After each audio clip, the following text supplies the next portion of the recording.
दिव्या भारती अपने समय की युवा दिलों की धड़कन हुआ करती थी, जिनके चाहने वाले आज भी उनकी याद में तड़पते हैं। इस खूबसूरत अदाकारा का फिल्मी करियर केवल 3 साल का ही रहा और ऊपर वाले ने उनकी किस्मत में उम्र केवल 19 साल ही लिखी थी। अपने छोटे से फिल्मी करियर में दिव्या भारती ने जिस मुकाम को हासिल किया, उसे हासिल करने में अच्छे अच्छे कलाकारों की पूरी जिंदगी गुजर जाती है। उनकी मौत का इल्जाम उनके पति साजिद नाडियाडवाला पर लगा। आखिर क्यों, वो कौन से सर्कमस्टेंसेस थे जिनके भीतर दिव्या भारती का जीवन समाप्त हुआ? आइए जानते हैं आज के वीडियो में दिव्या भारती से जुड़ी हर एक बात। दोस्तों, दिव्या भारती को 90 के दशक की सबसे सफल अभिनेत्रियों में गिना जाता है।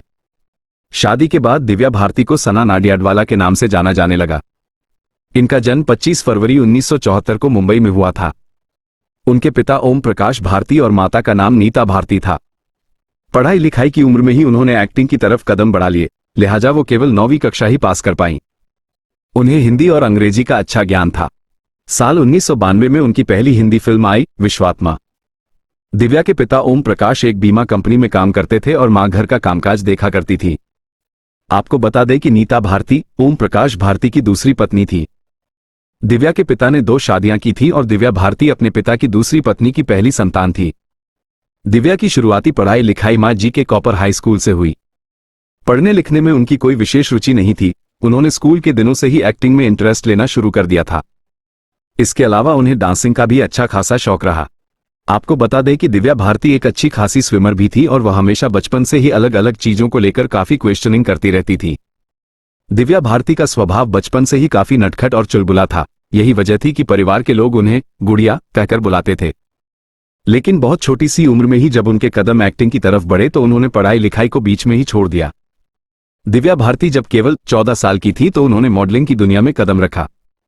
उनकी खूबसूरती ने हमेशा उन्हें दूसरों से एक कदम आगे रखा।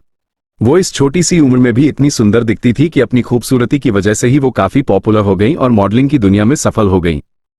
मॉडलिंग की दुनिया में सफल होने के बाद उन्होंने फिल्मों में काम पाने की कोशिश करना शुरू की। 14 साल की उम्र से ही उन्होंने ऑडिशन देना शुरू कर दिया था, लेकिन यहां उनकी खूबसूरती ज्यादा कमाल नहीं कर पाई और उन्हें काफी बार रिजेक्ट होना पड़ा। लगभग 2 साल के संघर्ष के बाद 16 साल की उम्र में उन्हें एक तेलुगु फिल्म में काम करने का मौका मिला। उस फिल्म का नाम बबली राजा था। ये फिल्म साल 1990 में आई और पहली ही फिल्म में उनके अभिनय का जादू लोगों के सिर पर चढ़कर बोलने लगा। इस फिल्म के सामने आने के बाद उन्हें कुछ हिंदी फिल्मों में छोटा मोटा रोल करने का मौका जरूर मिला, लेकिन ये रोल उनकी अभिनय की प्यास को नहीं बुझा पाए। साल 1992 में उन्हें पहली हिंदी फिल्म मिली, विश्वात्मा, जिसमें उन्हें खूबसूरती और एक्टिंग को दिखाने का भरपूर मौका मिला। इस फिल्म के लीड हीरो थे सनी देओल। इस फिल्म के एक गाने ने दिव्या भारती को भारतीय फिल्म जगत के हिंदी बेल्ट में जबरदस्त पॉपुलर कर दिया। गाने का कुछ ऐसा असर हुआ लोगों के दिल दिमाग पर कि वह दिव्या भारती की अदाओं के दीवाने हो गए। इस गाने को आज भी अगर कोई देखे तो यकीन मानिए अपने दिल पर काबू रखना बड़ा मुश्किल हो जाता है। गाने के बोल थे, 7 समुंदर पार मैं तेरे पीछे पीछे आ गई। फिल्म के सामने आने के बाद दिव्या भारती के आगे और भी बहुत से फिल्मी प्रस्ताव आने लगे और प्रोड्यूसर्स की लाइन लग गई। इसके बाद उन्होंने हिंदी फिल्मों में शोला और शबनम, गीत और दीवाना जैसी सुपर डुपर हिट फिल्में दी। साल 1992 में एक के बाद एक उनकी 10 फिल्में सुपरहिट रहीं। अपनी इन्हीं फिल्मों के दौरान उन्होंने शाहरुख खान और ऋषि कपूर जैसे बड़े बड़े अभिनेताओं के साथ काम किया। 1992 में उन्हें फिल्म दीवाना के लिए सर्वश्रेष्ठ राइजिंग स्टार एक्ट्रेस का फिल्मफेयर अवार्ड भी मिला। फिल्म शोला और शबनम की शूटिंग के दौरान ही उनकी मुलाकात फिल्म प्रोड्यूसर साजिद नाडियाडवाला से हुई। इसी फिल्म के दौरान दोनों एक दूसरे के इतने करीब आ गए कि उन्होंने शादी करने का फैसला कर लिया। हालांकि साजिद पहले से शादीशुदा थे, लेकिन दिव्या को देखने के बाद वह अपने आप को रोक नहीं पाए और 10 मई 1992 को दोनों ने शादी कर ली। यहां भी एक पेंच ये था कि दोनों का धर्म अलग अलग था। दिव्या भारती के पिता को यह बात नहीं मालूम थी कि वह साजिद से शादी करने वाली हैं। दिव्या की शादी में उनके घर से कोई भी मौजूद नहीं था, लेकिन जब बाद में दिव्या ने अपने पिता को शादी के बारे में बताया तो फिर उन्होंने अपनी बेटी के इस फैसले को स्वीकार कर लिया। शादी के बाद दिव्या का नाम सना नाडियाडवाला हो गया, लेकिन नियति को कुछ और ही मंजूर था। उनकी यह शादी 1 साल से भी कम समय तक चली, क्योंकि 5 अप्रैल 1993 को दिव्या भारती वसोवा स्थित तुलसी अपार्टमेंट के 5वें फ्लोर से नीचे गिरी और उनकी मौत हो गई। यह अपार्टमेंट उन्होंने कुछ दिन पहले ही खरीदा था। जिस समय यह हादसा हुआ, कहते हैं कि उस समय उनके 2 दोस्त घर में मौजूद थे। उनकी एक फीमेल फ्रेंड नीता लुल्ला और उनके हस्बैंड, जिनके साथ दिव्या काफी समय से बातें कर रही थी। उन तीनों की ड्रिंक पार्टी चल रही थी। उनके साथ काम करने वाली मेड किचन में थी। जो मेड दिव्या के साथ किचन में थी वो बचपन से दिव्या के साथ ही रह रही थी। अचानक दिव्या किचन में आई और खिड़की पर बैठकर बातें करने लगी।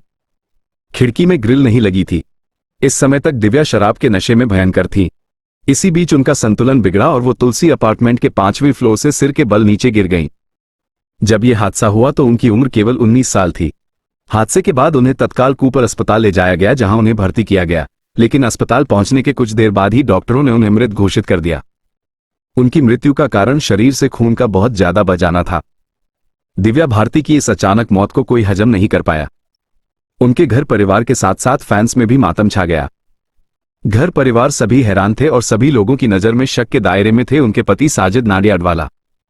उन पर आरोप लगने लगे कि उन्होंने ही अपनी पत्नी की हत्या करवाई है।